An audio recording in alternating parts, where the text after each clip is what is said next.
Reclassification, a workshop for parents in the Escondido Union School District, January 2021.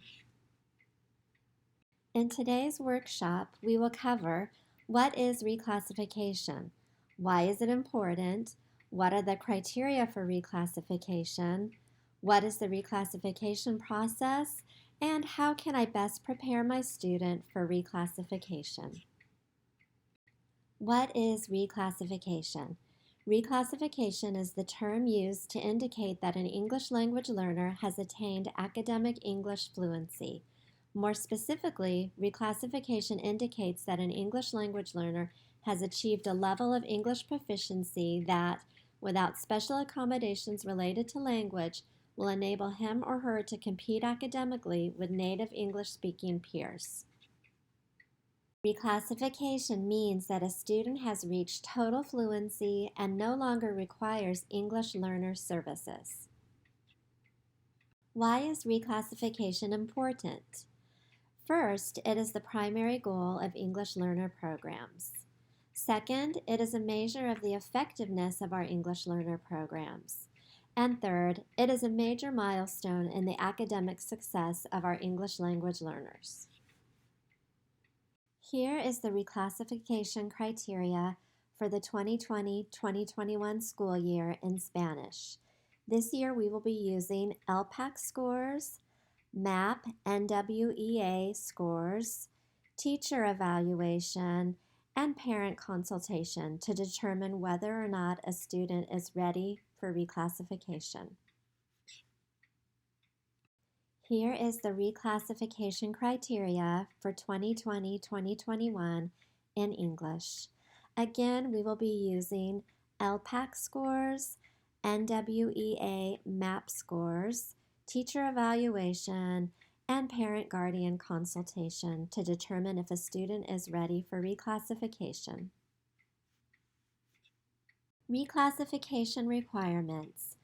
The first reclassification requirement is a score of level 4 on the LPAC, the English Language Proficiency Assessments for California.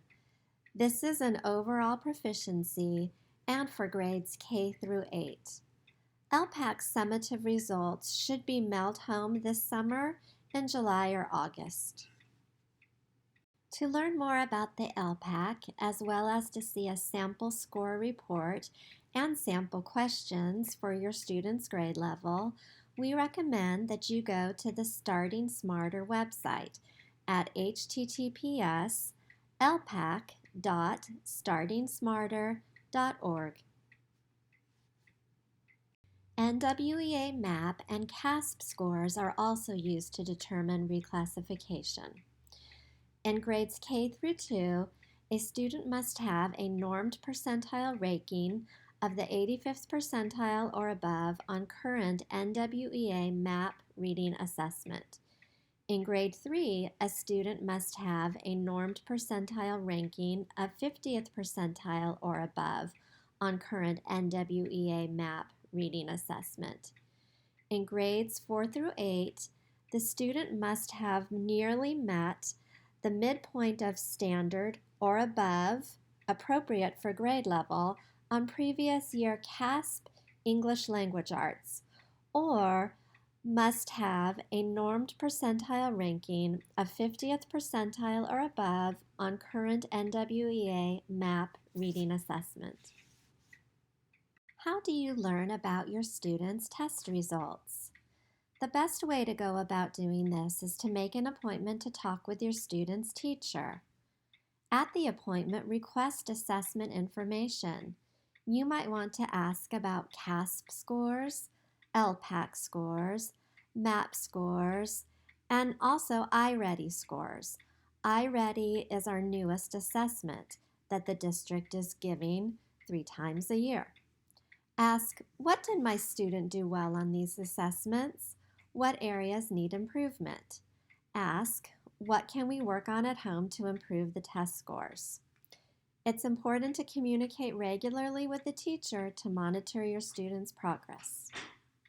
If a student meets the above assessment criteria his or her teacher will be asked to evaluate the student for possible reclassification.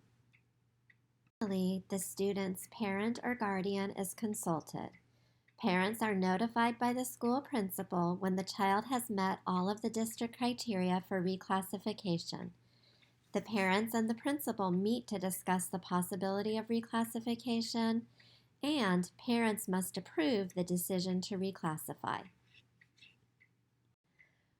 Reclassification is a benchmark in your student's career to celebrate. Reclassified students receive reclassification certificates signed by the school principal. Students are congratulated on what is truly a major achievement, attaining fluency in English. So what are some things that you can do at home to help your child to reclassify? It's very important that you communicate regularly with your student's teacher, either in person, over email, or by the phone. Teach and enforce good study habits. Set a regular time and place for homework to be done. Ensure that the homework area is quiet, well lit, and free of distractions. Supply all materials needed to complete assignments, such as paper and pencils. Encourage student to write down all homework assignments into a designated notebook or planner that you can check on a regular basis. Help your student to plan and prioritize assignments and due dates. And check your students' finished assignments daily. Talk to your child. The more words the child hears, the more prepared they are to succeed in school. Studies indicate that children who hear more words early in life have larger vocabularies, are stronger readers, and perform better on tests. Ask your student about his or her day. Allow your student to be the expert and teach you the new material that he or she learned at school. Be an audience for your student to help prepare for classroom presentations. Discuss books that you've read together. Tell stories to your student and listen to stories about his or her day, friends, successes, and challenges. Share information about your life and experiences with your student. Discuss current events with your student. There is a connection between speaking and reading. Students who are good speakers tend to be good readers. And by talking to your student and allowing your student to have multiple opportunities to talk, you're developing his or her confidence. Reading strategies to use in the home. Increasingly, new research across many countries is showing that the best predictor of future education, achievement, and life success is reading ability. This is a quote from the Huffington Post, 2017. Literacy development is the main educational focus of your student's teacher during the first 3 years in school. However, the teacher can't do this job alone. Parents are the first teachers of their child. You play a pivotal role in the child's overall literacy development and readiness for school. Ensuring that early and ongoing literacy practices occur in the home, especially reading aloud to a child, will not only prepare a child for kindergarten, but will also affect their literacy success throughout their entire education and even into adulthood. These are the frightening facts about literacy in the United States. 1 in 4 children in America grows up without learning how to read. Also, there is almost a 90% probability that a child will remain a poor reader at the end of 4th grade if the child is a poor reader at the end of 1st grade. Deficient readers are far more likely than skilled readers to be high school dropouts. Employers now rank reading and writing as top deficiencies in new hires. And finally, there is a link between academic failure and delinquency, violence, and crime. The good news is, speaking to and reading with your infant and young child does make a difference. Study after study shows that early reading with children helps them learn to speak, interact, bond with parents, and read early themselves. And reading with kids who already know how to read helps them feel close to caregivers, understand the world around them, and be empathetic citizens of the world. The greatest amount of brain growth occurs between birth and age 5. In contrast, traditional education typically begins at age 5. This is why it is so important that parents and family members play an active role in exposing their children to language and books in the early years. Given the course of brain development, it is not surprising that young children who are exposed to language and literacy experiences usually prove to be good readers later.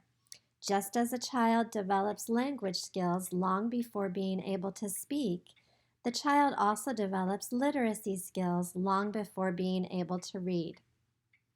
Researchers found that when mothers frequently spoke to their infants, their children learned about 300 more words by age 2 than did their peers whose mothers rarely spoke to them. The most important aspect of parent talk is its amount. Parents who talk to their children as they go about their daily activities expose their children to about 1,000 to 2,000 words per hour. In the first 3 years, infants and toddlers begin acquiring the first thousands of words they will use throughout their lives. In addition, they are learning the rules of grammar, as well as absorbing the social conventions such as taking turns, making eye contact when listening and speaking, that exist around communication in the community. Reading aloud to young children is not only one of the best activities to stimulate language and cognitive skills, it also builds motivation, curiosity, and memory. Here are 10 benefits that highlight the importance of reading with young children. 1. Reading sets them up to succeed. 2. Reading develops language skills. 3. Exposure to reading exercises your child's brain. 4.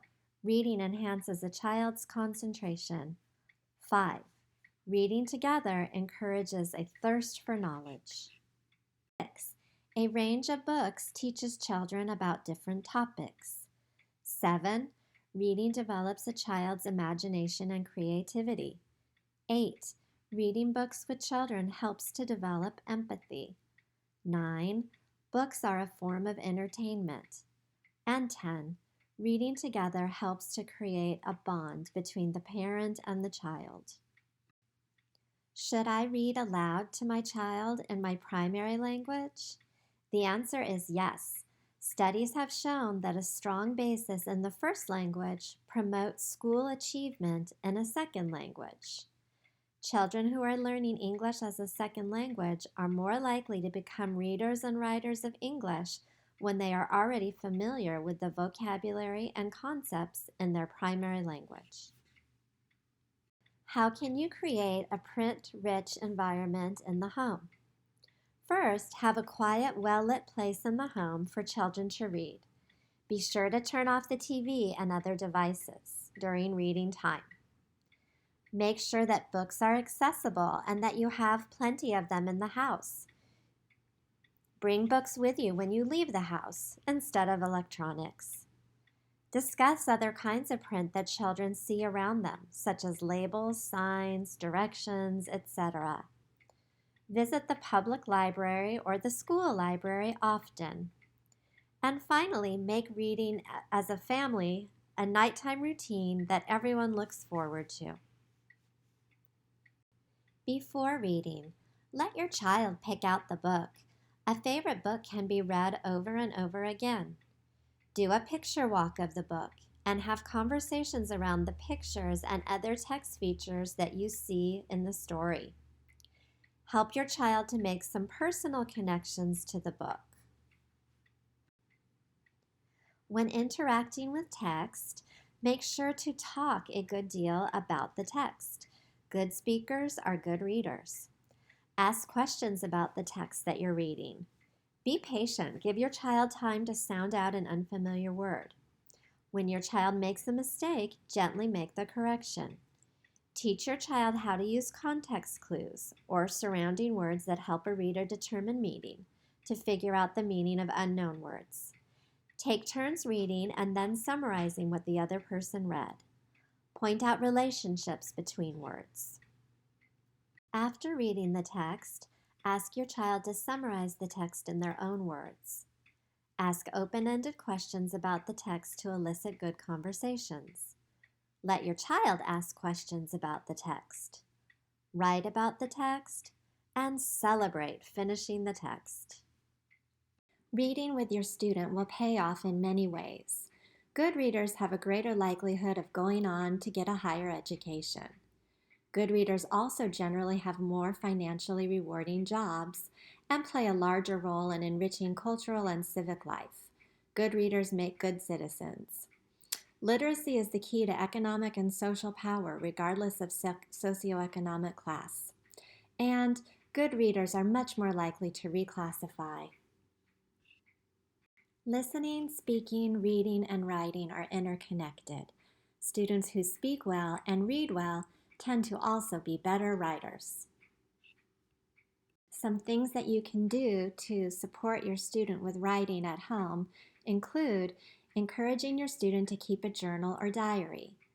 Encourage letter writing, pen pals, and thank you notes. Have your child write a story, song, or poem about a family outing or event and read it back to you. Have your child participate in real-life writing tasks, such as writing a grocery list, writing an invitation to a party, or writing down instructions on how to care for a pet while the family is on vacation. Use sticky notes to write down questions or messages for other family members. Have your child write a review following attendance at a movie, play, or special event. And have your child edit a friend's or a younger sibling's writing. This is the end of our presentation on reclassification. If you have any additional questions, please reach out to your student's teacher or to the administrators on your school campus or your family liaisons. Thank you for attending.